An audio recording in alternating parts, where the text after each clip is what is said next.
Et mon objectif à long terme, c'est de pouvoir vivre uniquement du MMA. Est-ce que c'est possible à l'heure actuelle de vivre que de ça? Bien sûr, bien sûr. Ok. Selon la casquette que tu vas mettre, C'est quoi le profil idéal? il n'y en a pas et c'est ça la beauté du MMA. T'as pas un morphotype idéal, t'as pas un style idéal. T'as des petites anecdotes comme ça de gars qui ont envoyé des espions ou Ah des films tournés un peu en douce pour aller voir le style de l'autre ou... Des amis combattants qui sont partis combattre en Russie et on les mettait dans des hôtels pas possibles, on leur donnait de l'eau du robinet qui était pas potable, saboter leur performance et pour faire gagner le russe, quoi, le local. En Russie d'ailleurs c'est assez connu que tu vas voir un gars, il a un palmarès de 4 victoires, 2 défaites, mais la réalité c'est qu'il a 20 victoires et 3 défaites, tu vois. Donc c'est un peu faussé comme ça. Donc, Jake Paul, que tu considères comme pro ou pas? pro oui, haut niveau non. Quand tu as les moyens de Jake Paul qui est multimillionnaire, tu peux te créer une structure de dingue autour de toi. De base, je pense qu'il, comme toi, il était un peu... Enfin, tu vois, le physique n'était plus une grosse partie de la préoccupation pour se préparer à des combats de boxe. Donc, ils ont pu faire beaucoup de J'aime bien quand tu dis spécifiques. comme moi, c'est-à-dire que je pourrais combattre Jake Paul. Non. Mais Pourquoi tu réponds? si tu... Dans la rue, je me fais agresser, je me fais interpeller et ça devient un peu plus violent. Qu'est-ce que tu pourrais donner comme tips and tricks? Une clé, Non, le truc comme ça, tu vois? j'espère que tu as fait de l'athlétisme, parce que mon meilleur conseil, c'est de courir. Coucou ma biche, le podcast qui dynamite les conventions et nous catapulte dans l'univers totalement fou de ceux qui ont osé rêver en grand avec une énergie contagieuse. On va parler performance, growth mindset, business, lifestyle dans des discussions intenses 100% naturelles. Coucou ma biche est bien plus qu'un podcast. C'est le moment de fiesta entre amis autour du mic où l'on explore toutes les facettes de la réussite et de la performance avec une bonne dose de folie. Préparez-vous à être électrisé par des histoires palpitantes. Let's go!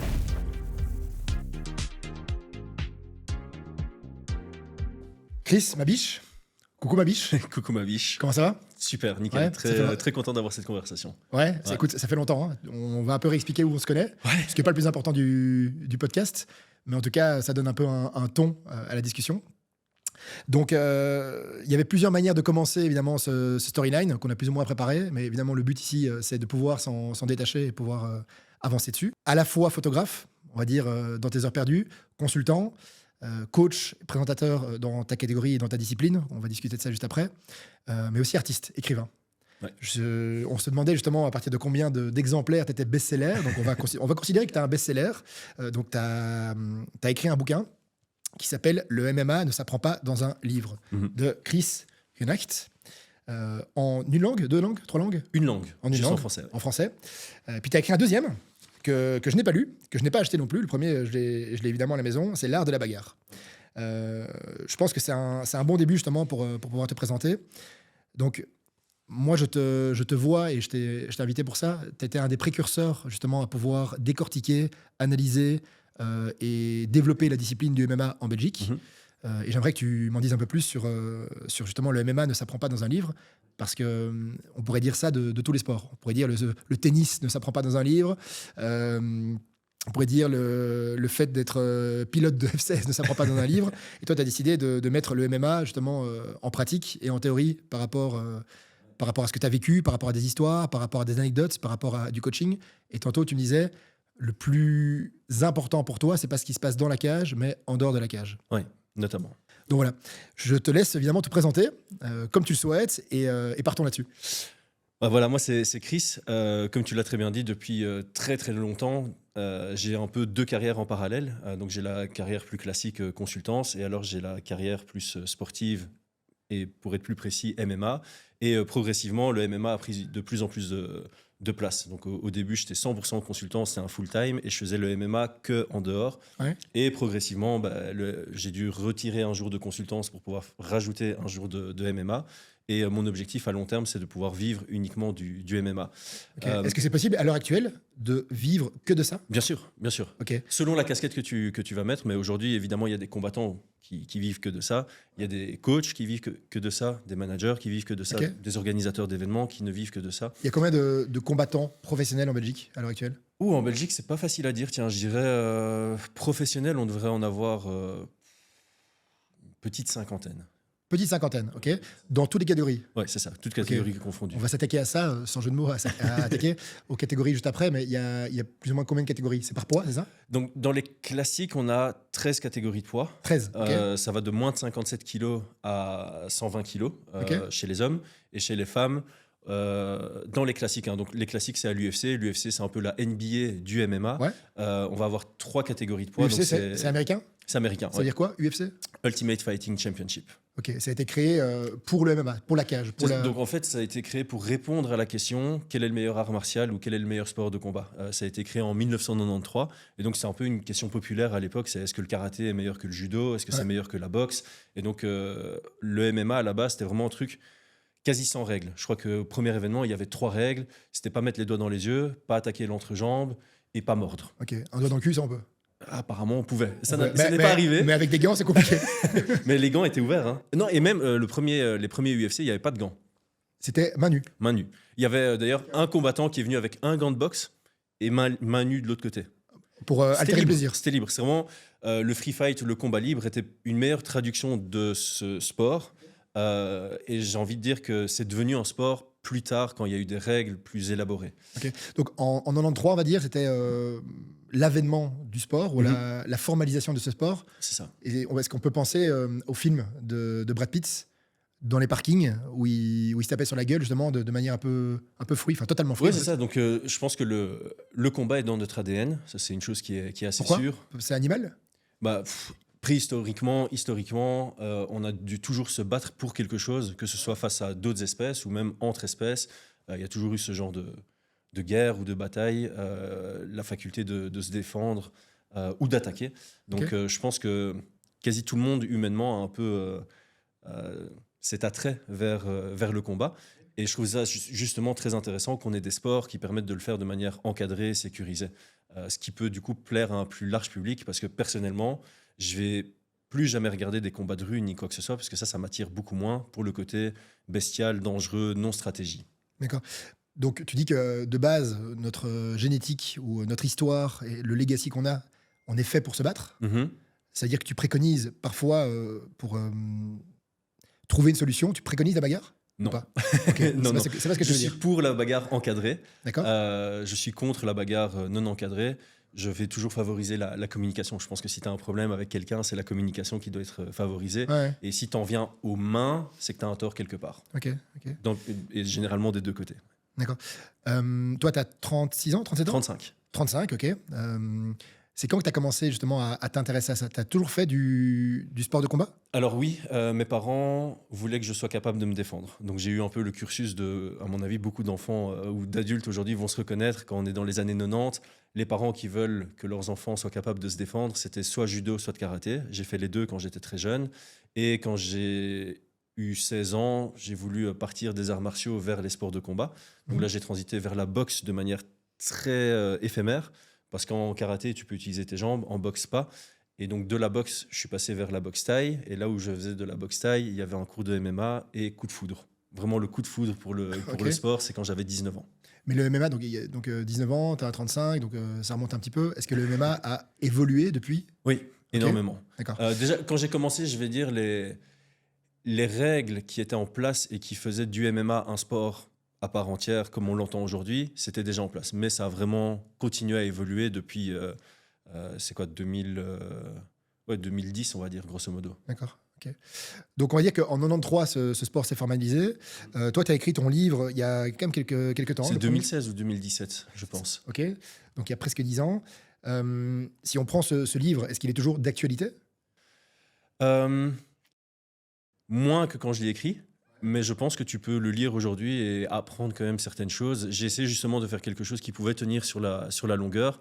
Évidemment, comme ça continue d'évoluer, il y a potentiellement certains passages qui sont devenus obsolètes, notamment sur certains exemples que je prends, parce qu'il y a des exemples, pour illustrer, je prends des combattants du moment qui sont aujourd'hui à la retraite. Donc si tu commences à suivre le MMA depuis 2020 ou 2022, il y a certaines références où tu vas devoir aller sur Google pour comprendre. Sûr. Alors que c'est comme 2016, tous les sports. Voilà, exactement. Bon, après, on parle certainement du zizou du MMA là-dedans, comme des personnes qui sont peut-être un peu moins connues. Exactement. Ici, donc, il y a Daniel Gagnon, Linda Lefebvre, Maxime Paresse. Donc, c'est tous des gens qui commandent ton livre. Oui. Parfait pour comprendre le sport, parfait pour se servir du sport, pour comprendre plein d'autres choses dans la vie. Toi, c'était quoi ton but à la base de mettre ça par écrit? Mon but initial, c'était juste que ça faisait partie de ma bucket list d'écrire un livre. Et donc, quoi de mieux que d'écrire sur ma Un peu, passion. un peu comme moi, les podcasts. Voilà, exactement. Ok, exactement. Donc, je l'ai écrit juste pour moi, de base. Et après, je voulais voir les feedbacks que je pouvais en avoir. Donc, je l'ai auto-édité sur Amazon, ce qui est très facile en fait, hein. Il suffit de ne pas avoir de faute d'orthographe et de ne pas parler de sujets un peu. Ok, donc tu es producteur, réalisateur, auteur, Voilà. t'es tout là-dedans. Ouais, c'est mon Ok. projet. C'est vraiment mon projet. Je l'ai fait tout seul. J'ai juste demandé à mon père de relire parce qu'il a une orthographe impeccable. Ok. Et j'ai demandé à 3-4 personnes d'écrire un peu la préface euh, pour motiver les gens à lire mon livre. D'accord. Et donc, quand je l'ai publié, je voulais un peu avoir le feedback de gens que je ne connaissais pas. Et l'objectif de ce livre, c'était quelqu'un qui n'a jamais vu de MMA est capable de le lire et de comprendre, au même titre qu'un combattant professionnel peut le lire et apprendre quelque chose. D'accord. C'était vraiment ça l'objectif. Donc, ça s'adresse à un public très large, mais d'un sport très niche. Ok. MMA, donc il y a peut-être des gens qui connaissent pas la signification de ces lettres. C'est pas évidemment l'assurance, zéro tracas, zéro blabla. Ça, c'est la blague qu'on faisait il y a 15 ans, Eh, justement. écoute, moi je suis old school. Hein. Voilà. Donc qu'est-ce que c'est? Qu'est-ce que ça veut dire? Qu'est-ce que ça comporte? Qu'est-ce que ça inclut? Ok, donc, donc l'acronyme c'est Mixed Martial Arts, donc arts martiaux mix, mélangés. Donc justement, de base, ça a existé parce qu'on a mis, je pense que le premier UFC, c'était 8 combattants. Il y avait un sumo, il y avait un gars qui venait de la savate, il y avait... La savate. Ouais, donc Qu'est-ce que boxe française, on va dire ça, boxe française. Boxe Ceux qui- française, voilà, savate. ceux qui combattent en pantalon. En pantalon, voilà. en costard. Pantalon torse nu. Il y avait, il devait y avoir un lutteur, un boxeur probablement. Pas du Krav c'était Maga Non, je pense pas qu'il y avait Krav Maga à cette D'accord. époque-là. Donc voilà, il y avait vraiment 8 combattants Judo. d'horizons différents. C'est ça que tu disais? Ouais, judo. Ok, ouais. Et puis ils se sont rencontrés en format tournoi, élimination directe. Le tout premier combat, Un c'était peu comme dans Dragon Ball Z en fait. Exactement. Dans Dragon Ball Z, je crois qu'il y a une scène comme ça où il y a un sumo, il y a un judoka. Ouais. Et au final. Voilà, et le but, c'est et en plus, c'était des formats différents. Donc, tu avais vraiment un sumo, il pesait probablement bien sûr, 150 kilos. Le gars Ok. qui venait de la Il y savate. avait une catégorie en fait. C'est ça. Il y a Ok. open weight, ça s'appelle. Donc, tout poids confondu. Et donc, le tout premier combat, il est assez historique et les gens connaissent peut-être l'image. C'est le sumo qui bourre dans le mec de la savate, le boxeur français. Limite, il trébuche, ou il prend un coup en contre. Il trébuche, il est à genoux contre la cage, et là, le gars de la savate lui fout un kick dans la tête, et ça se termine comme ça. Et c'est fini. Le Donc, premier combat est ultra expéditif, ça dure 30 secondes, et ça lance l'UFC vraiment. Et donc, celui qui a gagné le tournoi, c'est un mec de 60 kilos. Ça, c'était déjà UFC en fait. Ça s'appelait déjà UFC, ouais. D'accord. Ok. Et donc, celui qui a gagné, c'est un mec de 60 kilos, Jiu-Jitsu, qui a soumis tous les autres parce que aucun autre combattant ne connaissait les techniques du sol. Le BJ. Ouais. Voilà. Et Comment il donc, s'appelle le Jiu-Jitsu brésilien. Non, le BJ, ouais. Gracie. C'est la Gracie. famille Gracie qui est Ouais, ultra ouais. connue dans ce monde-là. Et donc, je pense qu'il a gagné les 4 premiers UFC. Et puis, en fait, il y a un genre de darwinisme dans le sport. Donc, au début, c'était le Jiu-Jitsu brésilien qui était le sport maître. Ensuite, il y a les lutteurs qui ont commencé à réussir à défendre les amener au sol, qui sont devenus les gagnants des tournois et les gagnants des combats. Après, le BJJ et la lutte, c'est assez similaire, non? Ouais, donc disons que le Jiu-Jitsu se focalise vraiment sur la capacité à finaliser un adversaire au sol, alors que la lutte se focalise un peu plus sur la capacité à amener un adversaire au sol et à le contrôler au sol. Et puis il y a les strikers, donc ceux qui combattent debout, qui ont appris à ne pas se faire amener au sol et du coup à boxer les gens. Et puis de fil en aiguille, c'est devenu un sport à part entière où à une époque on parlait de background. Donc tu avais un combattant qui venait du jiu-jitsu, mais tu savais qu'il devenait de plus en plus complet en travaillant les autres aspects du MMA. Et puis là on est à une phase où on parle plus du tout de background. Tous les combattants aujourd'hui font du MMA, sont relativement complets. Alors il y a certains spécialistes dans un aspect du sport, mais il faut vraiment faut connaître l'entièreté du MMA pour performer aujourd'hui. Ce sport, donc, tu dis qu'il y a une certaine évolution et il y a effectivement une espèce de pyramide darwiniste par rapport à ça. Ici, je sais qu'il y a des sports qui ont beaucoup évolué en fonction soit de l'innovation, soit des techniques, soit des combattants, Ouais. mais aussi parfois par rapport aux règles. Tout à fait. Ici, moi, j'ai un exemple que j'ai en tête, c'est le judo, Oui. qui était vachement critiqué là au JO. Par Oui. rapport justement à des règles, il y a cette fameuse histoire du Géorgien qui était scandalisé, qui a dit que toute sa vie était ratée à cause de l'arbitre, parce que son adversaire a plutôt utilisé une règle défensive pour arrêter le combat, enfin entre guillemets, Ouais. friser le combat. Ouais. Et en fait, c'est pas qu'il est meilleur, c'est juste qu'il a mieux joué avec les règles. Ouais. Comment est-ce que le MMA se comporte par rapport à ça? En fait, on sent très bien que dès que tu as une nouvelle règle, les stratégies vont changer. Donc, pour moi, les règles définissent le sport et définissent ton approche du sport. C'est ultra important de connaître les règles sur le bout des doigts parce que ça te permet de jouer avec si c'est nécessaire. Je pense que la plupart des sports, il y a l'aspect divertissement et il y a aussi l'aspect performance qui est très importante. Très important. Donc, tu dois un peu jouer avec les deux, mais il y a pas mal de combattants aujourd'hui qui sont peu divertissants, mais qui sont champions à l'UFC. Au final, ce qui compte dans le sport, c'est gagner. Ouais. La manière vient en second plan. Tu veux dire peu divertissant, c'est-à-dire qu'ils sont pas spécialement... c'est pas chouette à voir. Voilà, c'est moins chouette à voir. C'est pas amusant. Bloquer le combat, c'est une expression qu'on peut D'accord. utiliser. Et disons que pour le fan non connaisseur qui pratique pas, Ouais. et il va voir quelqu'un lutter, jamais frapper, jamais chercher une soumission, c'est pas spectaculaire et donc il va moins aimer. Par contre, ceux qui font du sport, ils vont être plus capables d'apprécier la stratégie et la technique parce qu'ils vont voir tout ce qui se passe et les raisons pour lesquelles ce combattant-là est capable de dominer tous les autres meilleurs du monde. Ok. Donc il y a vraiment cette distinction qui se fait, genre, je suis un fan casuel et moi j'aime bien regarder parce que de temps en temps il y a un chaos, de temps en temps il y a une guerre, de temps en temps il y a ci, il y a ça. Ok. Et puis il y a les fans plus assidus qui vont apprécier plus l'aspect technique et c'est nécessaire parce qu'effectivement, plus tu vas monter de niveau, plus tu vas rencontrer des athlètes qui mettent l'aspect divertissement plus de côté pour se concentrer sur il faut que je gagne à tout prix et de temps en temps pour gagner à tout prix face à la dangerosité de ton adversaire, tu vas devoir un peu bloquer le combat et le rendre ennuyeux. D'accord. Donc tu disais juste avant, là, le champion des premiers combats d'MMA, c'était un gars qui faisait 60 kilos. C'est ça. Si on doit faire la cartographie ou le profil idéal en fonction de la discipline utilisée, parce que tu disais que évidemment le MMA c'est mixer les disciplines, mais tu as quand même une discipline maître ou primaire. Oui. C'est quoi le profil idéal? Il n'y en a pas et c'est ça la beauté du MMA. Tu n'as pas un morphotype idéal, tu n'as pas un style idéal et même au travers des ères du MMA, tu n'auras jamais eu... ça a été assez rare. Au début, il y avait vraiment, comme je te disais, l'ère des jiu-jitsuka, l'ère des lutteurs, l'ère des strikers. Et puis, voilà, par moment, il y avait vraiment tous les champions. Ils avaient peut-être le point commun d'être bons en lutte. Mais à l'heure actuelle, tu peux avoir en même temps un champion qui est plus spécialiste du pied-point et dans la catégorie juste en dessous, un champion qui est plus spécialiste de la lutte et dans la catégorie juste en dessous, quelqu'un qui est très complet. Donc tu vas avoir des profils très différents au même titre qu'en même temps, tu peux avoir un champion qui est petit pour sa catégorie et dans la catégorie juste au-dessus, le mec est super grand pour sa catégorie. Il n'y a pas vraiment ni de morphotype ni de style qui domine. Ok. Et c'est ça qui est très important, c'est quand tu commences le MMA, si tu as des objectifs, c'est comprendre les avantages et les inconvénients de ton morphotype et définir un style qui va te permettre de performer par rapport à tous les profils que tu peux rencontrer au cours de ta carrière. Ouais.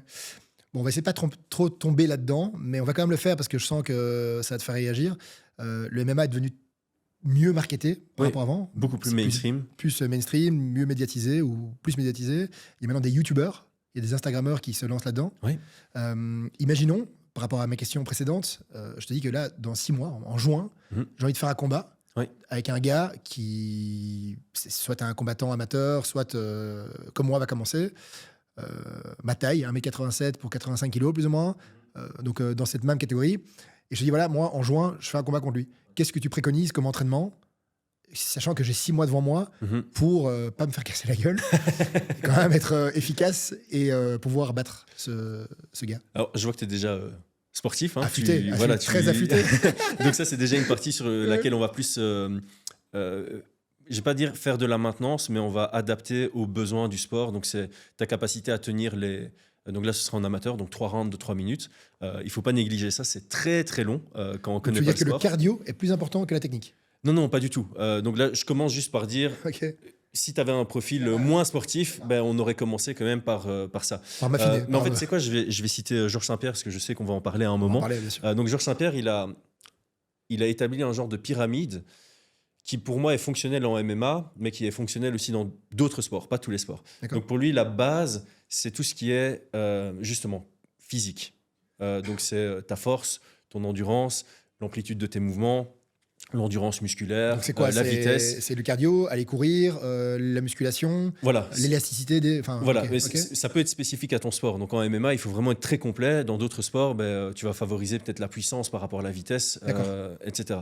Donc ça, c'est la base. Si tu n'as pas ça, forcément, tu ne peux pas performer. Je vais prendre l'exemple extrême. Si tu es quelqu'un de paralysé, tu peux avoir les 2 autres étages. Tu ne vas pas performer en MMA parce que Ok. tu Un peu ne sais extrême. rien faire. C'est un peu extrême. Voilà, c'est très T'as extrême, mais pas de bras, pas de chocolat. voilà, c'est un peu pour dire, si tu n'as pas une capacité à réaliser les mouvements qui sont nécessaires dans ton sport avec une bonne vitesse, avec une bonne force, etc., Ouais. tu vas pas performer. Je te coupe là-dessus. Donc, Ouais. si on prend cette base, Mhm. rappelle-toi les cartes quand on était enfant, avec des voitures, des camions, avec des skills. Tu avais des compétences, tu avais 5-6 compétences. Ouais. C'était la vitesse, les chevaux, enfin, etc.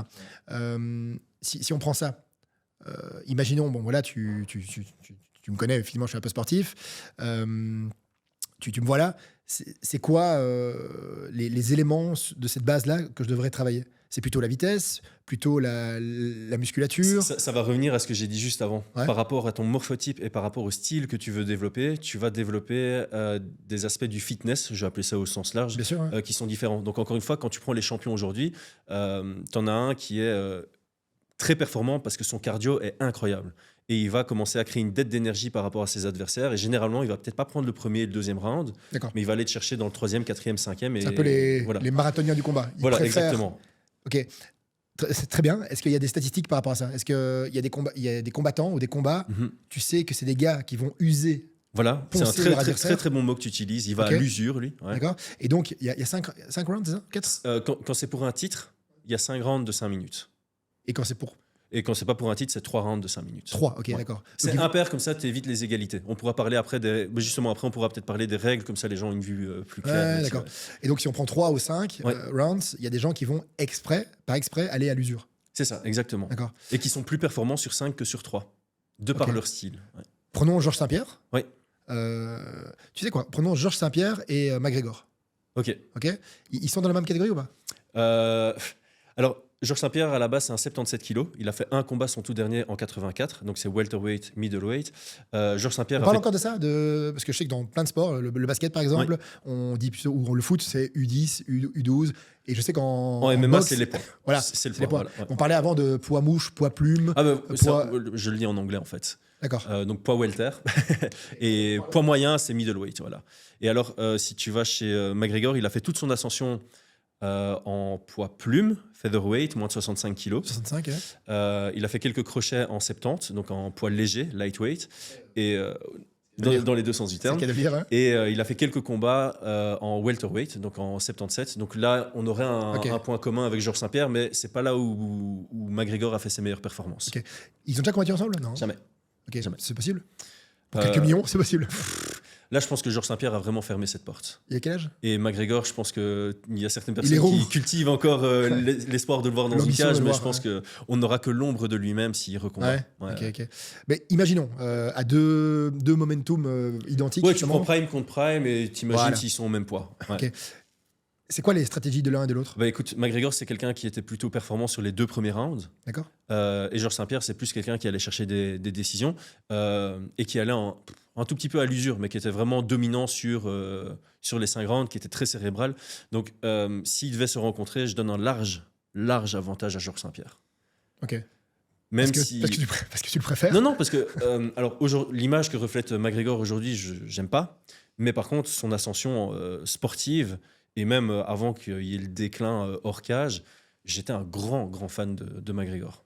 Donc là, on parle de 2 gars que j'adore, mais je pense que s'ils s'étaient rencontrés, McGregor avait ce qu'on appelle le puncher's chance, c'est la capacité de mettre la frappe qui allait mettre KO Georges Saint-Pierre. Mais si je devais donner en pourcentage, je mettrais 65-35 à l'avantage de Georges Saint-Pierre. Okay.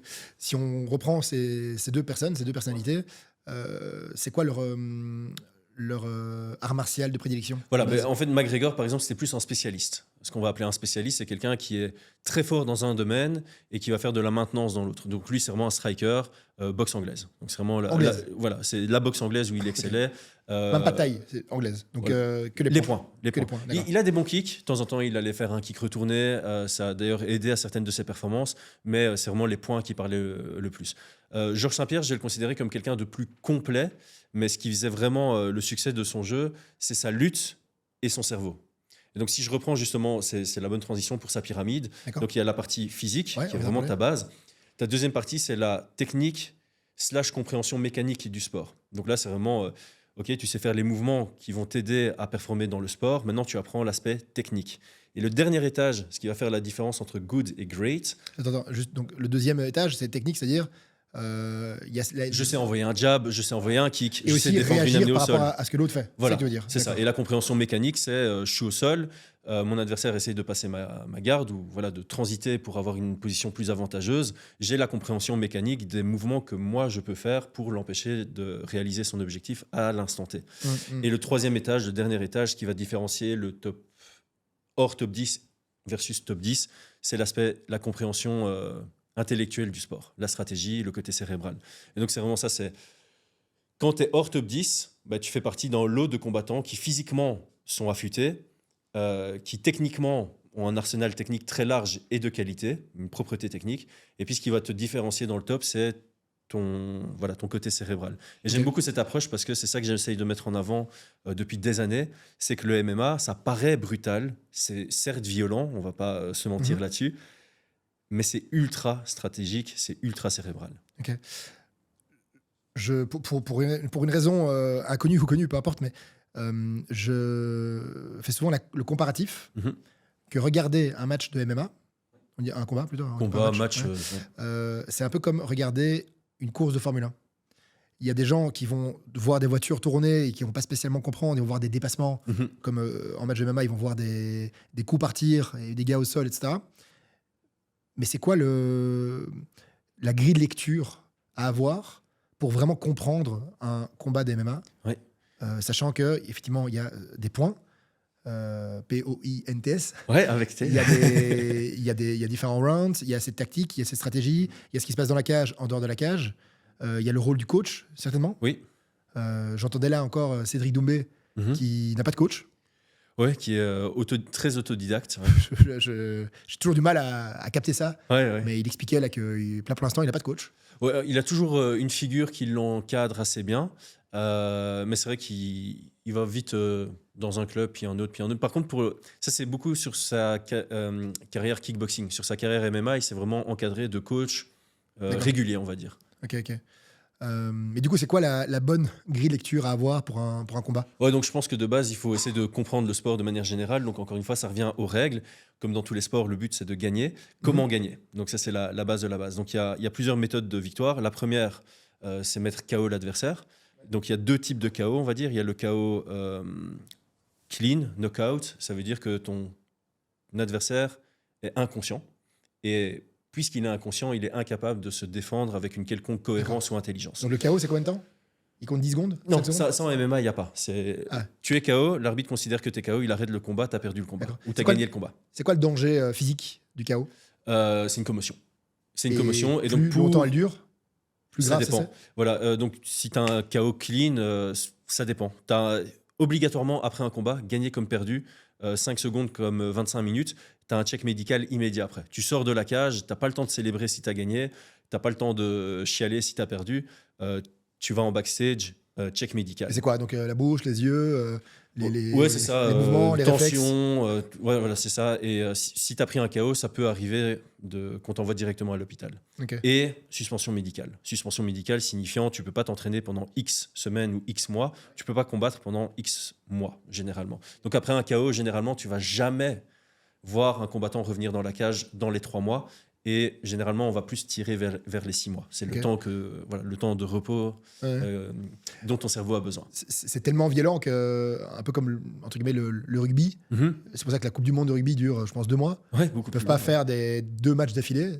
Il y a combien de matchs de combat par an maximum? La moyenne à l'UFC, ça va être entre 2 et 3 combats sur l'année. Des combats officiels. Officiels, ouais. Après, tu as des sparring. Oui, c'est ça, tu as combats, des sparring et tout. Et puis, selon ton équipe, tu vas avoir des sparring très light. Nous, dans notre équipe, on faisait des sparring très, très, très, très light. D'accord. Il y a de rares exceptions, on allait augmenter l'intensité, mais de manière très encadrée, avec un partenaire en lequel tu as 100% confiance. Après, voilà, il y a des équipes qui sont un peu plus underground et qui vont autoriser les KO à l'entraînement. Nous, on n'autorisait pas les KO à l'entraînement. Ouais, carrément. Ouais. Ah ouais, ça c'est. Ouais, ok. J'aime pas entendre ça, mais c'est parking. Voilà. Ok. Et une carrière de MMA, c'est combien de temps? 10 ans? 15 ans? À performance optimale, je vais dire, ça peut. Si tu fais très gaffe à ta santé, à la récupération, tu peux tirer sur les 15 ans, on va dire. Bon, on va dire une Mais moyenne ça, de c'est 12 ans. vraiment. Mais voilà, la moyenne, on va plutôt dire 10-12. Ok, donc 12 ans, 3 Ouais. matchs par an, Ouais. 36 combats par carrière. Ouais, c'est ça. Plus ou moins. La plupart des combattants qui prennent leur retraite et qui ont performé à haut niveau, parce que quand tu es à plus faible niveau, tu vas essayer de te faire un nom. Et là, ça demande de l'activité et ça demande un tout petit peu moins de préparation. Quand tu vas combattre à très haut niveau à l'UFC, généralement, ton combat il est annoncé 8 à 10 semaines à l'avance, ce qui te permet de bien analyser ton adversaire, faire ce qu'on appelle un camp d'entraînement qui est spécifique au profil que tu vas affronter. Alors que quand tu es Ce que amateur ton ou adversaire fait début aussi. pro, voilà, c'est ça exactement.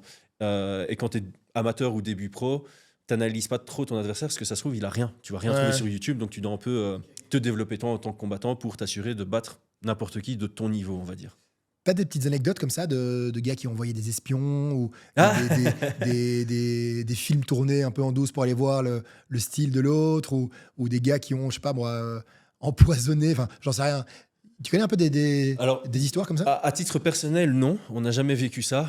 Mais effectivement, j'ai déjà entendu des amis combattants qui sont partis combattre en Russie et on les mettait dans des hôtels pas possibles. On leur donnait de l'eau du robinet qui n'était pas potable.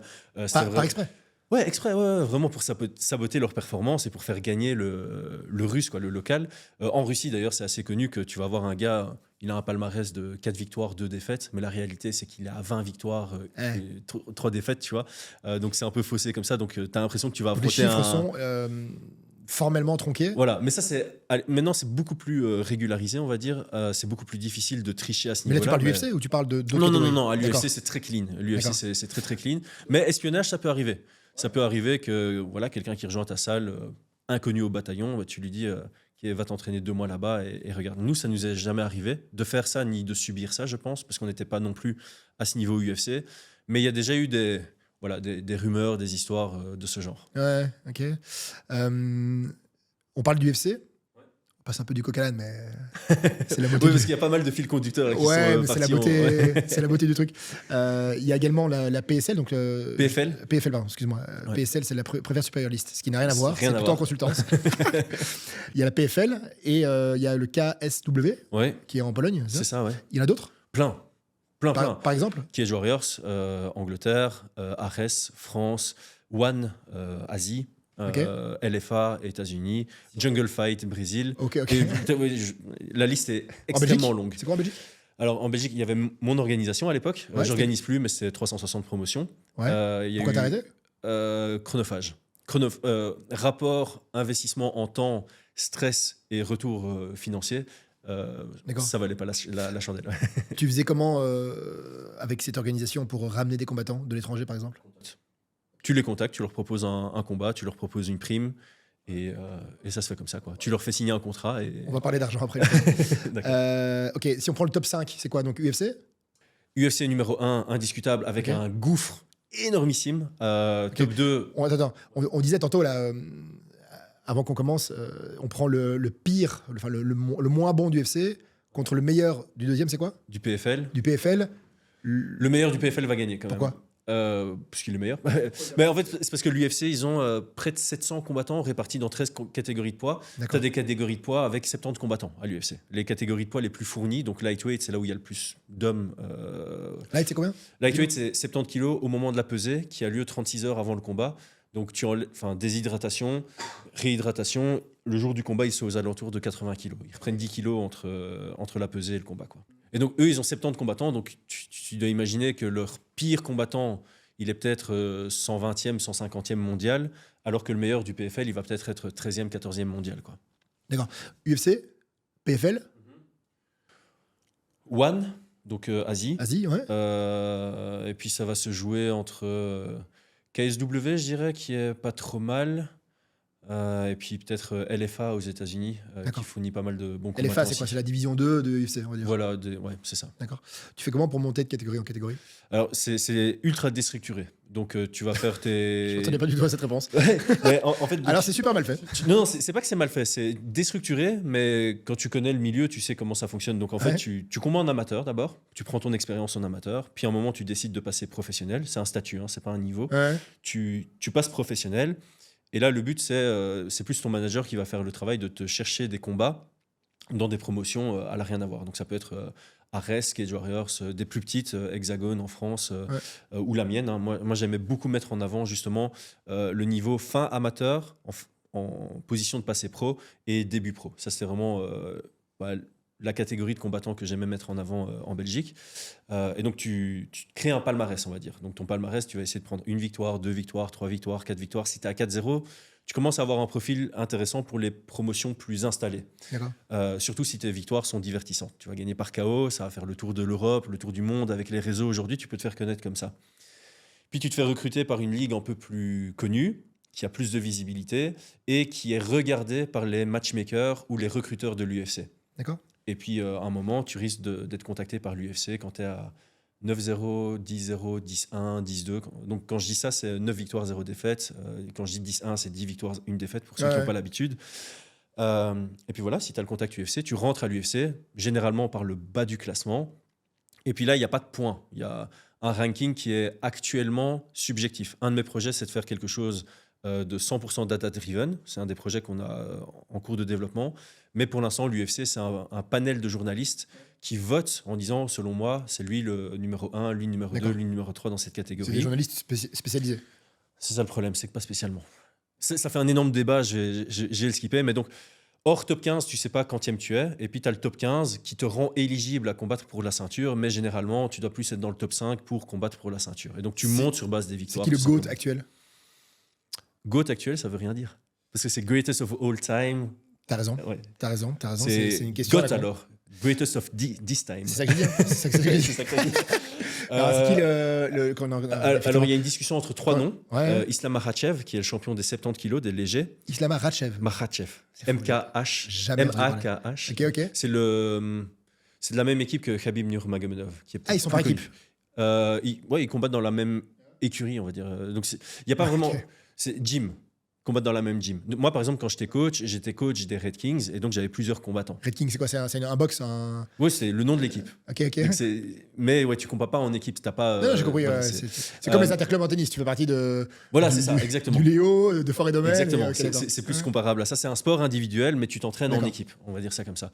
Le deuxième nom qui va sortir, c'est John Jones, qui lui est aussi dans la conversation des GOAT all-time. Qui revient maintenant. Qui est revenu. Donc, il a eu 3 ans et demi d'absence et il est passé d'une catégorie à l'autre. Il est passé de moins de 93 kilos à 120 kilos chez les poids lourds Comment tu passes de moins de 93 à 120? en 3 ans. Il a pris 3 ans pour faire la transition. Mais encore une fois, quand tu combats à 93 kilos, en dehors des combats, donc hors camp, tu vas peser 108, 110 kilos.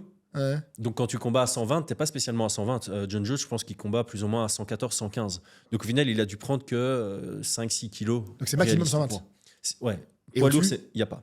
Il y avait des promotions qui faisaient super heavyweight, c'est plus que 120, pas de limite de poids plus haut. Par exemple, en boxe anglaise, poids lourd, c'est sans limite. C'est quoi? C'est à les gars qui partir font de 2 X. mètres, 2 mètres, 2 mètres 5, qui sont Tyson énormes. Fury, 2,6 m. Voilà, ça. Mais par contre, tu as Usyk qui va combattre en poids lourd à 100 kg contre Tyson Fury qui va combattre à 136 kg et Usyk va le battre, techniquement meilleur. Tu vois. En MMA, là, c'est vraiment 120 la limite. Et donc, chez les poids lourds, tu vas généralement avoir les plus légers poids lourds, c'est 112. Et les plus lourds poids lourds, c'est Ouais. 120 avec une déshydratation. Donc, ils sont peut-être à 125, 130 dans la cage. Mini parenthèse, il y a cette base physique dont on parlait Ouais. tout à l'heure. J'aime bien la manière dont tu as fait cette pyramide. Enfin, c'est Georges Saint-Pierre. c'est GSP, bien sûr. GOAT. G-O-A-T. On parle aussi d'athlètes. On parle de physique d'athlètes. Athlétisme, ouais. Exactement. Fury, il a un petit bidou, quoi. Ouais, grassouillet, ouais. Ok. Mais comment c'est possible qu'à ce niveau-là, il soit un peu en dilettante comme ça? En fait, l'esthétique physique, c'est quelque chose qui va se travailler à la salle. La façon de t'entraîner pour développer compétences physiques ou fitness propices au MMA ne sont pas spécialement alignées à l'hypertrophie, par exemple, qui va te faire gonfler, ou à la sèche qui va te faire dessiner, tu vois. Ok, mais pour avoir une ceinture abdominale pour protéger. C'est aussi la diète, hein. Ouais, c'est vrai. Il y a encore, je pense sincèrement qu'il y a encore beaucoup de combattants à haut niveau qui Donc, qui en font fait, pas trop attention à la diète. Donc ce gars peut être meilleur en fait. On peut considérer, avec une meilleure diète, je pense qu'il serait encore meilleur. Mais encore une fois, voilà, il y a plein de curseurs dans les sports de combat et c'est très difficile d'avoir tous les curseurs au maximum. Mais effectivement, ce qu'il faut aussi comprendre, c'est que certains combattants vont s'entraîner 6 jours par semaine, 2 fois par jour, à certaines intensités variables. Et donc, pour un poids lourd, ils doivent bouffer 5-6 000 calories par jour. Même peut-être plus Parce pendant. qu'ils en brûlent 4-5 000 par jour. Voilà, c'est ça. Même peut-être plus dans les périodes intenses d'entraînement. Et donc, c'est difficile à atteindre en mangeant juste des steaks et des œufs, tu vois. Ouais.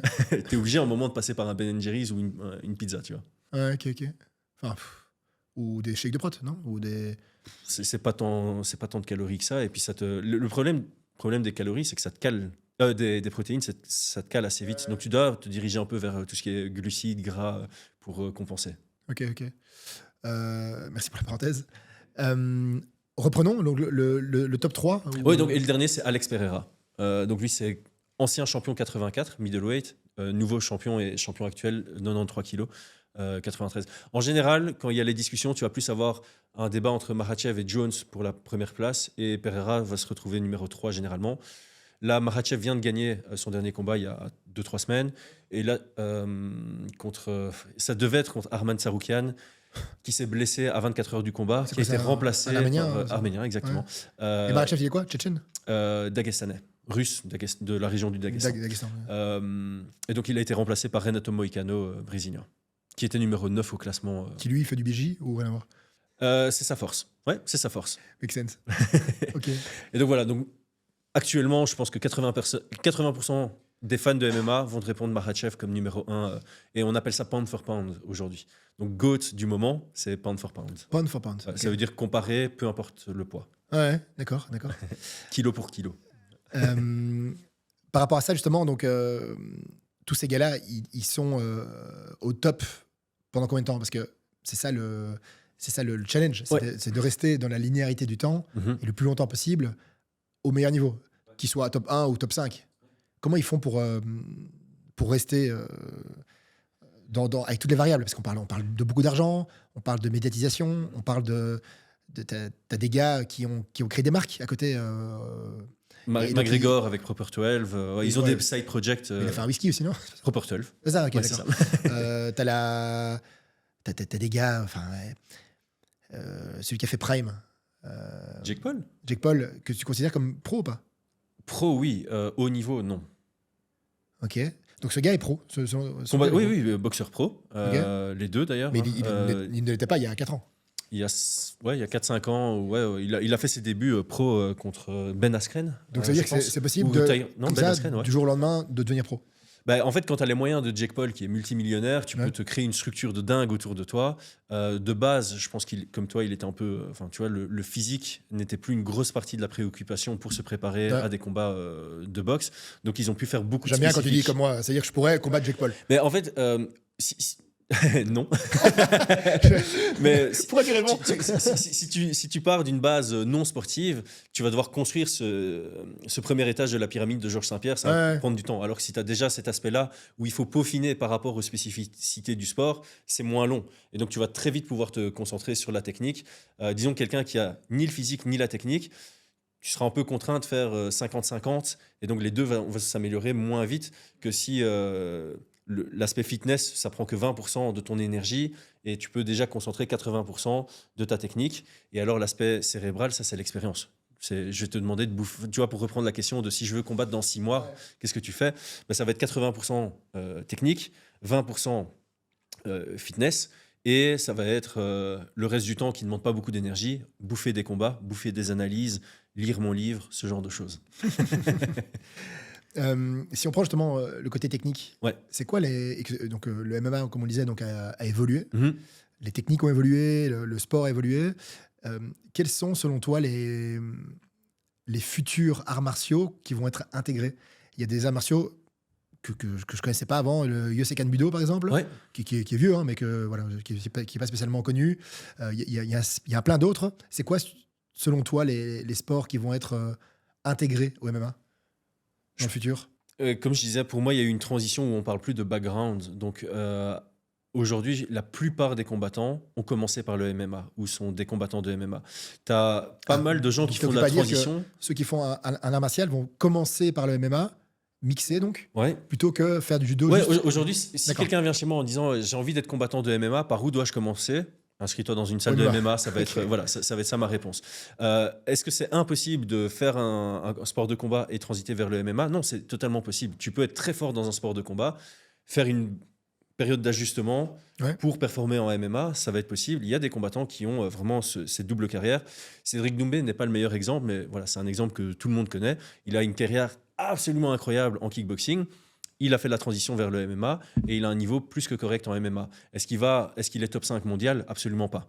Est-ce qu'il avait le potentiel de devenir top Lui 5 se mondial? considère comme Oui. top 5 mondial. Mais dans sa communication, tu as l'impression que. Mais il a un très bon niveau, mais il n'a pas du tout le niveau top 5 mondial. Pas du tout. Est-ce qu'il avait le potentiel de? Oui.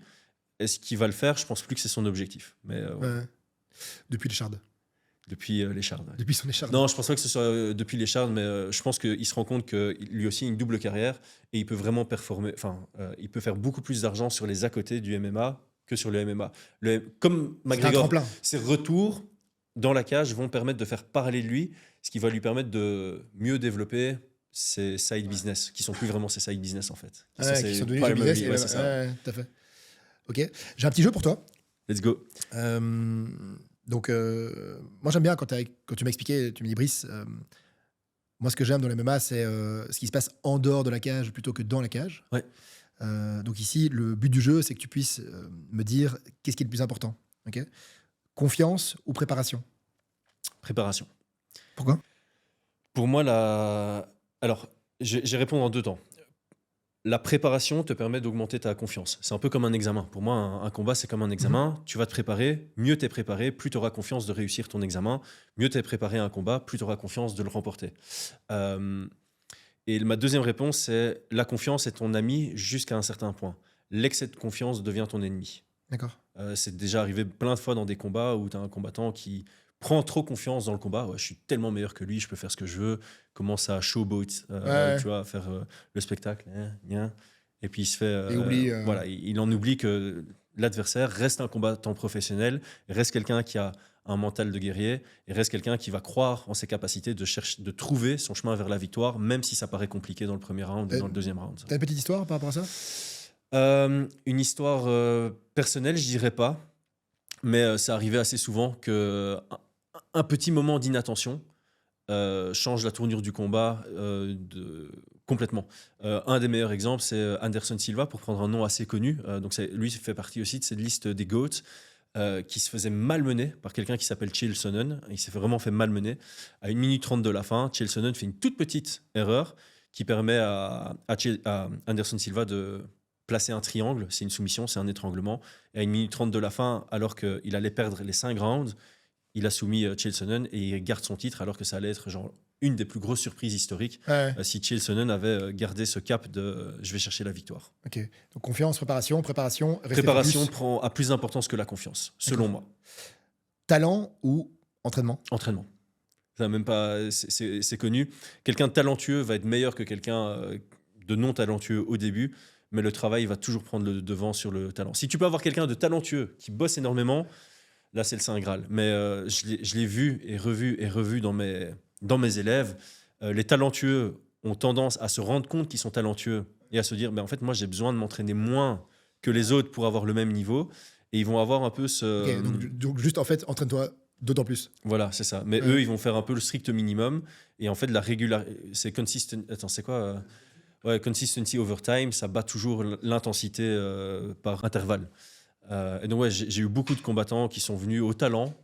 Et puis, ils venaient pas souvent. Et en fait, après 2 ans, tu vois clairement que ceux qui étaient beaucoup plus réguliers, beaucoup moins talentueux, mais beaucoup plus bosseurs, ça prenait le large sans hésitation. Ouais. Ok. Technique ou puissance? Technique. Là, tous ceux qui ont déjà lutté, tous ceux qui ont déjà fait du sol, et même tous ceux qui ont déjà fait du pied-point, quelqu'un de très puissant qui fait de la salle, tu vois, qui fait juste de la salle, qui bench le double de son poids et tout, mais qui a jamais fait de boxe, tu vas le mettre contre un boxeur de 50 kilos, il va se faire ravager. Ouais. Et pareil en lutte, et pareil dans n'importe quoi. Ouais, ouais. Technique au-dessus. D'ailleurs, quand tu regardes la pyramide de Georges Saint-Pierre, la technique est au-dessus du physique. Ouais, ok. C'est un peu la pyramide de Maslow du combattant, quoi. Voilà. Dans la même vibe, dans la même verve, l'œil du tigre ou la patte de l'ours? Quelle est la différence? L'œil du tigre, c'est le petit moment, justement, où, tu vois, tu sais, que quand dans ton combat, t'es un peu défait, un peu démuni, etc. Et t'as un petit moment de sursaut. Ouais. Et là, c'est ton petit œil du tigre qui te pop-up, qui te glow-up. Ou la patte de l'ours, c'est justement la puissance en tant que telle, mais constante. La force constante. Je dirais la force constante. Parce que effectivement, en MMA, tu peux avoir un moment d'étincelle. Et comme je le disais, le KO, t'es pas compté. Tu vois, tu mets le KO, tu gagnes le combat, point barre. Mais en moyenne, donc on a cette expression en MMA de gagner les minutes et gagner des moments. Quelqu'un qui va gagner les minutes, c'est quelqu'un qui va dominer les minutes du combat, qui va prendre l'ascendant sur son adversaire. Et gagner des moments, c'est quelqu'un qui va avoir des moments forts. Alors, ce qui est paradoxal, c'est que dans la manière de juger un combat, quand ça va à la décision, tu as 3 juges, l'impact immédiat vaut plus que l'impact cumulé. Donc les moments ont plus de valeur que les minutes. Mais de manière générale, il vaut mieux rentrer dans un combat en se disant « je vais gagner les minutes » que « je dois miser sur un moment ». Parce que si ton moment ne vient pas, tu perds. D'accord. Et en gagnant les minutes, tu peux en plus avoir des moments. Donc je dirais la patte de l'ours.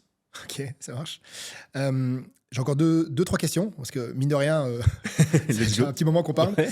Une de mes dernières questions, c'est donc, à l'heure actuelle, qui on doit suivre en Belgique? Moi, j'ai en tête quelques gars. Brian Boulan, qui n'est pas mon cousin caché. Brian Boulan. En tout cas, j'ai encore jamais vu à Noël. Il y a Boris. Oui, Mbarga qui a gagné hier soir d'ailleurs. Ouais. Ah, c'était hier? Ouais, c'était hier. Ok. J'ai vu des petites vidéos, mais on ne sait jamais si c'est hier ou avant-hier ou il y a 2 semaines. Est-ce que tu en as d'autres en tête à suivre? Patrick Abirora. Oui, tout à fait. Qui est en UFC, non? Non. Lui est au PFL. PFL, pardon. Okay. Un de mes anciens élèves. Ouais. T'as bossé avec lui? Oui, pendant 2 ans. D'accord. Donc lui en plus il crée beaucoup de contenu, donc il est fort suivi sur les réseaux parce qu'il est très actif dessus, donc ça permet d'avoir un peu une vue sur ce qui se fait.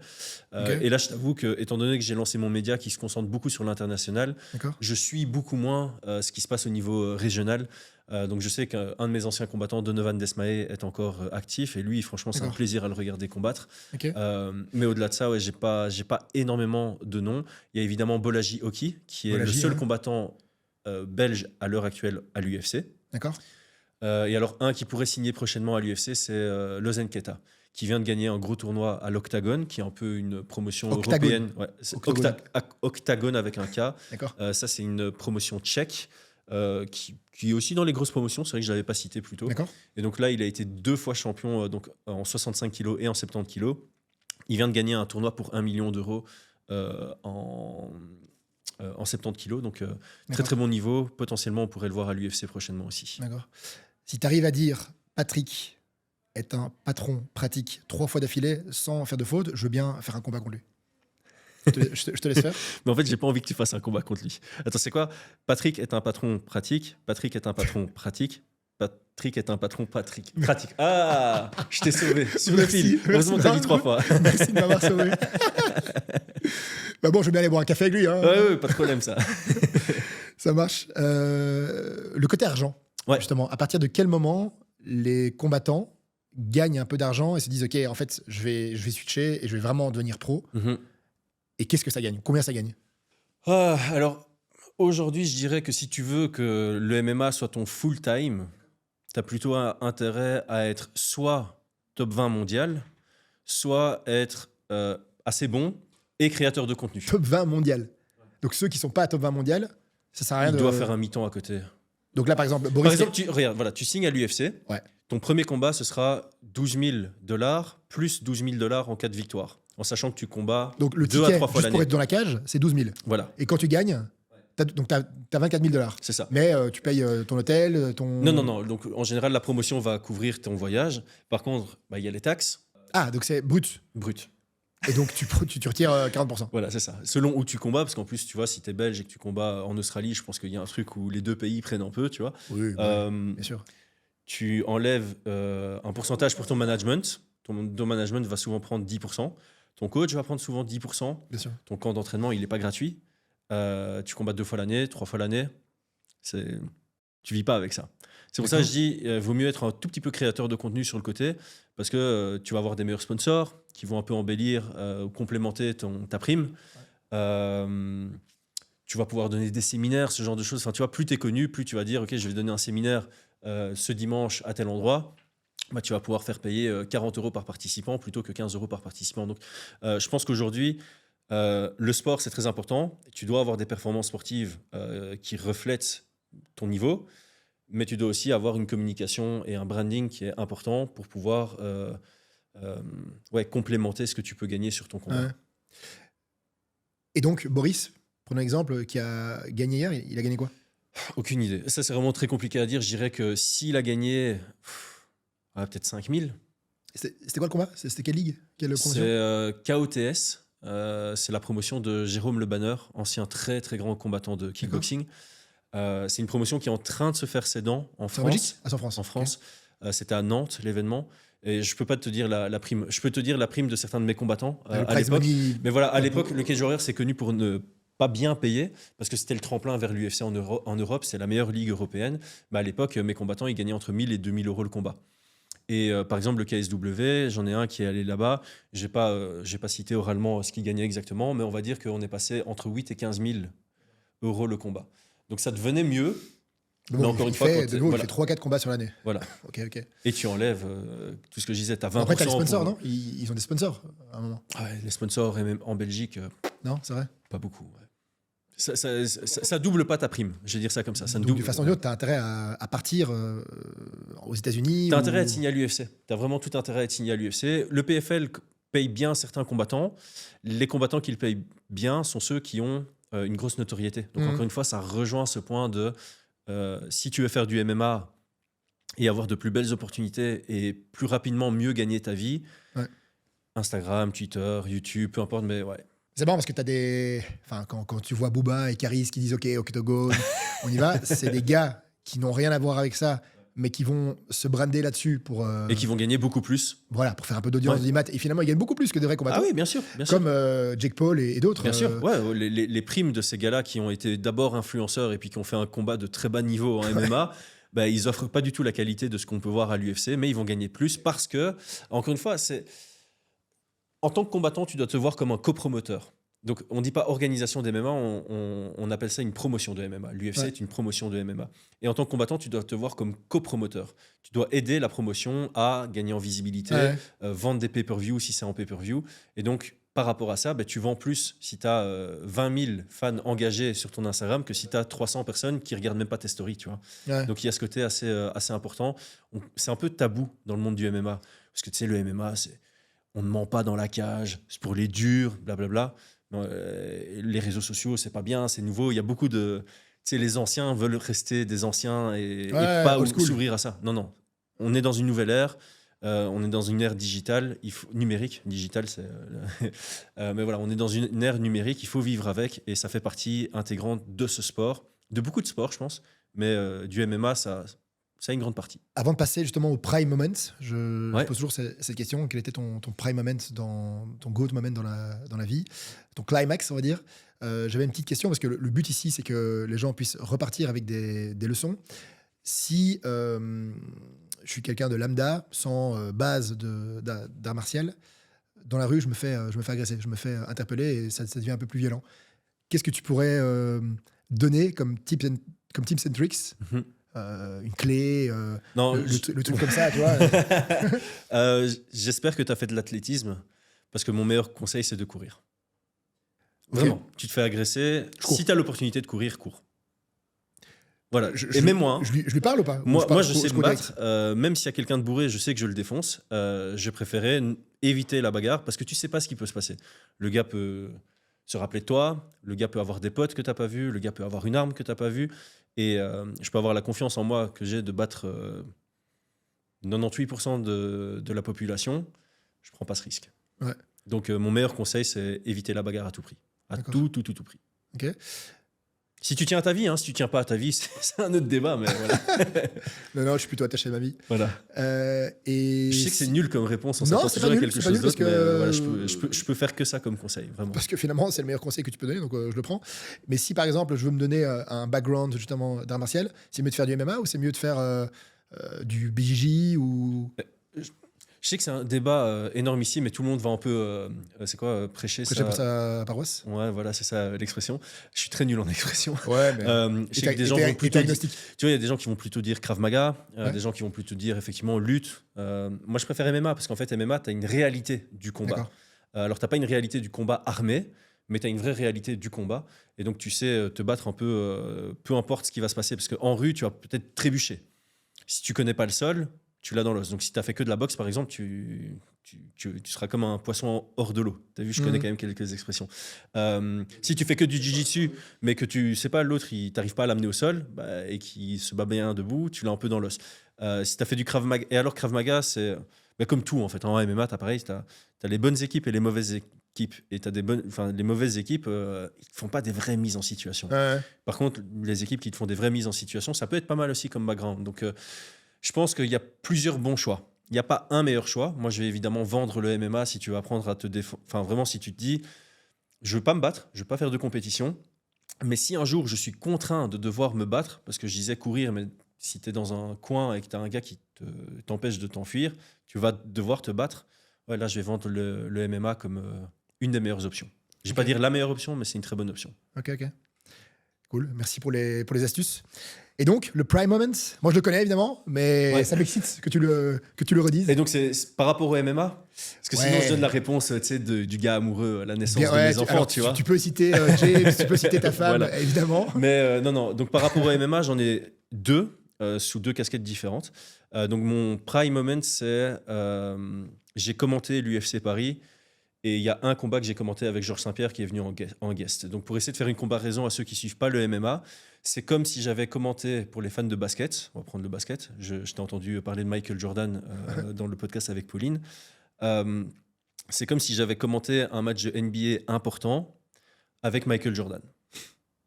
Voilà. Ouais, c'est Et ouf. donc, ça, c'est un moment prime. Mais c'est Michael Jordan avec un accent. Ouais, avec un accent canadien. Un Canadien, Chris de Calais. Et donc, non seulement c'est le GOAT, c'est mon GOAT. Encore une fois, il y a certains sports où le débat est fermé. Il y a un GOAT et le numéro 2 est loin. En MMA, c'est ouvert. Il y a 3-4 noms qui vont sortir. Georges Saint-Pierre va toujours sortir. Moi, c'est mon numéro 1. Ouais. Donc, je suis un méga fan de Georges Saint-Pierre. Donc, en plus du fait que ce soit mon GOAT et que j'adore ce combattant et cette personnalité, j'ai eu cette opportunité-là. Mais en fait, je pense que ça faisait 15 ans que j'avais plus pleuré, si ce n'est pour la naissance de mon fils. J'ai pleuré avant de commenter l'UFC Paris parce que c'était mon rêve et je ne savais pas encore que j'allais commenter avec Georges Saint-Pierre. Et quand je suis rentré de Paris en Belgique, j'ai pleuré dans la voiture. Full émotion. Ouais, c'est très rare. Je suis un homme qui a beaucoup refoulé ses émotions et qui a été éduqué en mode les hommes ne pleurent pas. Ouais. Voilà, comme beaucoup de garçons nés dans les années 80-90. Ben là, vraiment, j'ai chialé, quoi. Okay. J'ai chialé quand j'ai eu le reality check, tu vois. Pas sur le moment. Sur le moment, j'étais dans mon élément. Je pense que j'ai très bien fait ça. Mais ouais, j'ai versé quelques larmes. En plus, GSP, c'est un gars de valeur. Et c'est un gars qui a dominé son activité, il a été numéro 1 pratique. pendant des années. Il est parti 4 ans, il est revenu dans la catégorie au-dessus. Il a pris le champion au-dessus, il est devenu champion dans une autre catégorie. C'est exceptionnel ce qu'il a fait dans le sport. C'est un gars plein d'histoires et c'est un gentil. Tu vois que c'est un gentil. Mais en fait, on va dire des valeurs alignées. Georges Saint-Pierre, j'ai l'impression que, genre, s'il devait définir une mission comme une entreprise, ce serait de véhiculer les valeurs positives du sport. Moi, c'est exactement ça. Ma mission, c'est ça, c'est véhiculer les valeurs positives du MMA à un public le plus large possible. Ok. Et donc, j'ai un deuxième prime moment. Vas-y. Donc, ça, c'est en tant que coach, j'ai eu un blackout émotionnel. Donc, j'ai oublié 30 secondes de ma vie par un surplus d'émotions. Donc, on n'a pas parlé du tout de mon histoire, mais en gros, je viens vraiment de nulle part. Jamais de la vie, j'aurais dû être coach de combattants professionnels, certainement pas de haut niveau. Et la rencontre avec Brian Boulan a changé ma vie du jour au lendemain. On va dire, j'étais coach de APSA pour le foot, donc de initiation en MMA. Du jour au lendemain, j'ai été coach de combattant professionnel, du jour au lendemain. Et combattant professionnel avec Espoir UFC. Et donc, il y a eu, après 1 an de travail avec eux, j'ai eu 2 combattants, Donovan Desmaé et Brian Boulan, qui combattaient sur le même événement du Cage Warriors au Pays de Galles. Et ils combattaient en carte principale, donc ça fait partie des meilleurs combats. On avait l'antépénultième combat et le dernier combat, donc le combat qui est mis en avant. Les 2 ont gagné contre des Gallois, donc c'est un peu Belgique, Pays de Galles. Les 2 ont gagné par KO au premier round. Et quand Brian a gagné par KO au premier round en main event du Cage Warriors, blackout. Pendant 30 secondes, je ne sais pas ce que j'ai fait. Je ne sais pas comment j'ai réagi. C'est un de mes prime moments.